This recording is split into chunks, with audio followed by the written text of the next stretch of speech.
اور یہ یتیم بچے ایسے نہیں ہے کہ کسی ظاہر سارے اسکول ہمارے اسکول ہیں، لیکن ہم نے ان کے لیے گاڑیاں لگائی ہیں اور اچھے اسکولوں میں ان کو پرورش کریں گے تاکہ وہ یتیم بچہ، لیاقت بلوچ صاحب بھی ایک یتیم تھے، مصباح الحق بھی ایک یتیم تھے، کیا بات ہے، ٹھیک ہے نا، اور ان کی اور خالد مرزا بھی جو ہے نا، میں یہ عرض کرنا چاہتا ہوں کہ یہ اس یتیم بچے کو اگر ہم آج سینے سے لگائیں گے تو وہ کل معاشرے کا انشاءاللہ ایک کامیابی شہری ہوگا۔ کہا جاتا ہے جی کہ جتنی اچھی نیت ہوگی اتنا اچھا پھل ہوگا، اور پھر اچھا سوچنے والے کو اللہ تعالیٰ کی ذات کبھی بھی ناکام نہیں کرتی۔ اس وقت جماعت اسلامی اور خدمت فاؤنڈیشن میں سمجھتا ہوں کہ ملک پاکستان کے لیے کسی اعزاز سے، میں سمجھتا ہوں بہت بڑا تحفہ ہے اللہ تعالیٰ کا کہ ایسے لوگ اس کے اندر کام کر رہے ہیں کہ جو بلا معاوضہ بغیر کسی لالچ کے کام کر رہے ہیں۔ میں نے اور آپ نے دیکھا، اور آج آپ بھی دیکھ رہے ہیں کہ ہمارے ساتھ جو شخصیت تشریف فرما ہے، کہ اپنی مثال آپ ہے۔ کورونا کے حوالے سے کیا کہیں گے آپ؟ کرونا یہ ایک اصل میں تو اس کو میں یہ کہوں گا کہ یہ ایک وارننگ بھی ہے اور آزمائش بھی ہے، اور تیسرا مرحلہ ہوتا ہے سزا۔ یہ اس وقت یہ وارننگ بھی ہے اور ایک آزمائش ہے۔ اس آزمائش سے اللہ میں دعا کرتے ہیں کہ اللہ میں نکالے، اور وارننگ یہ ہے کہ ہم اللہ سے رجوع کریں، اپنے رویوں کی اصلاح کریں۔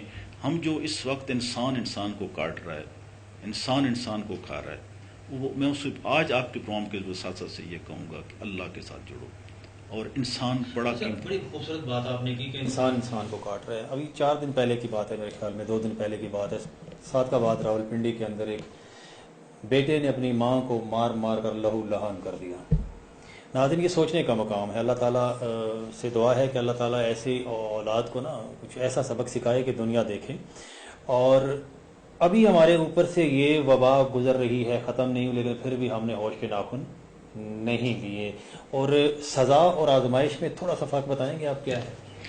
یہ آزمائش میں یہ ہوتا ہے کہ وہ اللہ جب آزمائش میں ڈالتا ہے تو وہ سنبھلنے کا موقع دیتا ہے، ٹھیک ہے نا، سنبھلنے کا موقع دیتا ہے کہ بندہ تک، اور جب سزا شروع ہوتی ہے تو پھر سنبھلنے کا موقع نہیں دے گا۔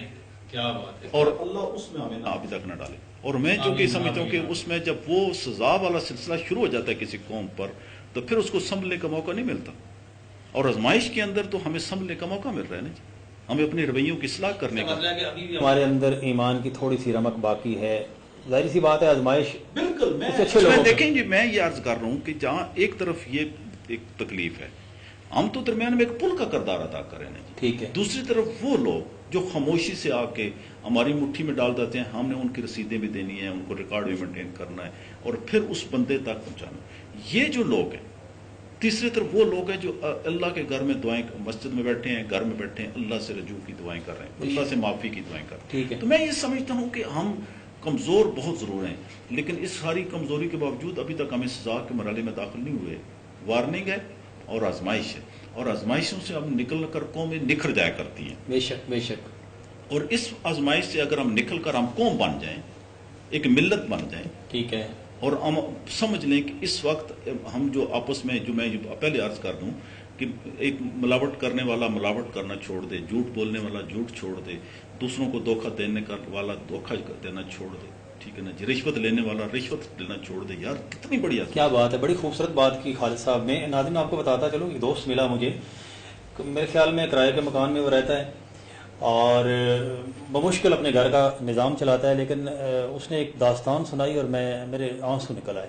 اس نے کہا جی کہ میں ان سارے دنوں کے اندر نا بہت سارے حالات ایسے گزرے میرے اوپر کہ میں نے کھانا نہیں کھایا، میں کھا سکتا تھا، اس لیے نہیں کھایا کہ میرے کچھ ارد گرد بسنے والے ایسے لوگ تھے کہ اگر میں ان کو نہ دیتا تو وہ شاید 2-3 دن کا کھانا نہ کھا سکتے۔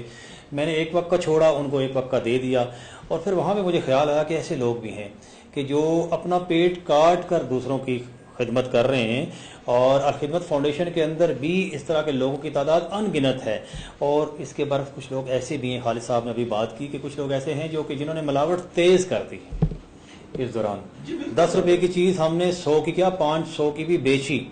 تو یہاں پہ آ کے پتہ چلتا ہے کہ کون جہنم کی طرف جا رہا ہے اور کون جنت کی طرف اپنا قدم بڑھا رہا ہے۔ بے شمار ایسے لوگ ہیں جو بھوکے رہے لیکن دوسروں کو انہوں نے بھوکا سونے نہیں دیا۔ یہی ہماری قوم کا اعزاز ہے۔ میں سمجھتا ہوں کہ مسلمان کی پہچان بھی یہی ہے۔ خالد صاحب، آپ بہت سارے جگہوں پہ گئے ہوئے ہیں، اس وبا کے دوران گھروں کے چکر لگائے آپ نے، آپ لوگوں سے ملے، آپ یتیموں سے ملے، بیواؤں سے ملے، آپ بڑے بڑے لوگوں سے بھی ملے.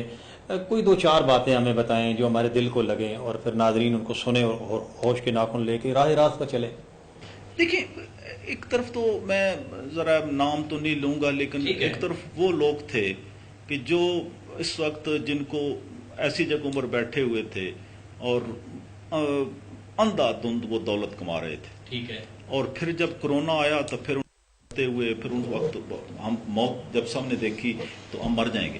اب وہ موت نے تو آنا ہے، لیکن کاش وہ اپنے آپ کو سمجھ جاتے ہیں. لیکن ان کو میں جب دیکھ رہا تھا کہ اس وقت بھی ان کو ایک طرف تو یہ ہے کہ ہم مر جائیں گے، لیکن دوسری طرف یہ ہے کہ یہ نہیں تھا کہ ہم اصلاح کر لیں اپنے آپ کی. جی، یہ جو ہم انسانوں کو اس وقت نوچ رہے ہیں.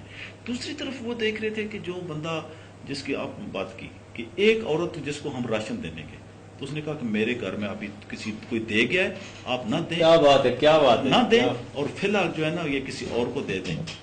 واہ واہ واہ. ٹھیک ہے نا جی. یہ آپ نیگیٹو چیزیں تو ساری پاکستان کی ہیں ممکن تھے، لیکن اس پازیٹیو اس عورت نے کہا کہ میرے پاس ابھی چونکہ راشن جو آپ نے دیا تھا یا پہلے ملا تھا وہ ابھی تک موجود ہے، یہ کسی اور کو. کیا بات ہے. ایک طرف لوگوں نے اپنے گھروں کے اندر ڈمپ لگا دیے راشن کے، اور پھر یہاں تک شواہد ملے ہیں کہ ان لوگوں نے وہ راشن بیچا بھی ہے، فروخت بھی کیا ہے، پکڑے بھی گئے. دوسری طرف خالد صاحب نے کتنی خوبصورت بات کی. ناظرین، ہم نے ایسی باتوں کو اپنے پلے باندھنا ہے، ایسی باتوں کو اپنا یہ کہہ رہے کہ اس کے ساتھ ساتھ چلنا ہے. وہ یہ کہ ایک عورت جس کو یہ راشن دینے گئے اس نے کہا جی کہ میرے پاس ابھی ہے، یہ کسی اور کو دے دیں. میں سمجھتا ہوں خالد صاحب یہی میں سمجھتا ہوں ایک اس کے اس ایکٹ نے اس کو جنت میں پہلا قدم پہلا. اور میں ایک اور بتاؤں کہ ایک ہمارے دوست جن کی بیٹی کے گھر میں بڑی مشکلات تھی اور ان کو میں نے راشن دیا تو میں نے کہا یہ اپنی بیٹی کے گھر میں دے دے. کہتے ہیں اس کا نظام ابھی چل رہا ہے. کیا بات ہے. تو میں نے دوسری جگہ اتنے زیادہ تجربے تھے کہ یہاں لوگ نہ دوسروں پہ احسار کر رہے ہیں. اور ایسے میں کہوں کہ احسار کرتے ہوئے کہتے ہیں پہلے اپنا ہمارا نظام چل رہا ہے دوسرے تک پہنچائیں. بہت بڑھیا تھا. ایک طرف وہ ڈونرز تھے، دوسری طرف جن کو ہم پہنچا رہے تھے اور ہمیں پتا تھا. اور وہ جب ان کو میں خود کچھ گھروں کو کہا، میں نے کہا ان گھروں کو دے دیں. کہتے ہیں یہ میں نے مثلا اس کو بیٹی کے گھر کو، تو انہوں نے کہا کہ بیٹی کے گھر ابھی نظام چل رہا ہے. کیا بات ہے، کیا بات ہے. تو یہ وہ چیزیں ہیں جو کہ بہت مثبت بھی ہیں. ناظرین، اتنی افراتفری جو ہے وہ یہاں پہ مچی ہوئی ہے اور لالچ اس قدر پھیل چکا ہے، اور اس ساری اندھیر نگری کے دوران بھی اس طرح کے لوگ اگر اس ملک کے اندر موجود ہیں تو انشاءاللہ رب کی ذات جو ہے ہمیں کبھی بھی ہمارے اوپر اتنے بڑے بڑے پہاڑ نہیں ڈھائے گی کہ ہم اس کو برداشت نہ کر سکیں. ہماری استطاعت کے مطابق ڈھائے گی، لیکن ہمیں ہوش کے ناخن لینے ہوں گے. اچھا خالد صاحب، اس آفات کے دوران یہ جو ہم نے دیکھی کہ اس کے دوران آپ کے بہت سارے دوستوں کو یہ وبا لگی، میرے خیال میں تقریباً زیادہ تر لوگ صحت مند ہوئے. کیا کوئی ایسا بھی ہے جو صحت مند نہ ہو سکا ہو؟ یہاں پنڈی میں تو ہمارے جماعت کے ساتھی جن کو کورونا کی ہم تو مسلسل فیلڈ میں رہی پورے جماعت اسلامی کے لوگ، جس میں ہمارے پنڈی شہر کے امیر سید عارف شیرازی صاحب تھے، نائب امیر رضا اللہ چوہان صاحب تھے، اور وہاں الخدمت فاؤنڈیشن کے جو صدر تھے سابق صدر تھے میاں رمضان صاحب، وہ تو شدید بیمار رہے، وہ ٹھیک ہو گئے. لیکن دوسری طرف ہمارے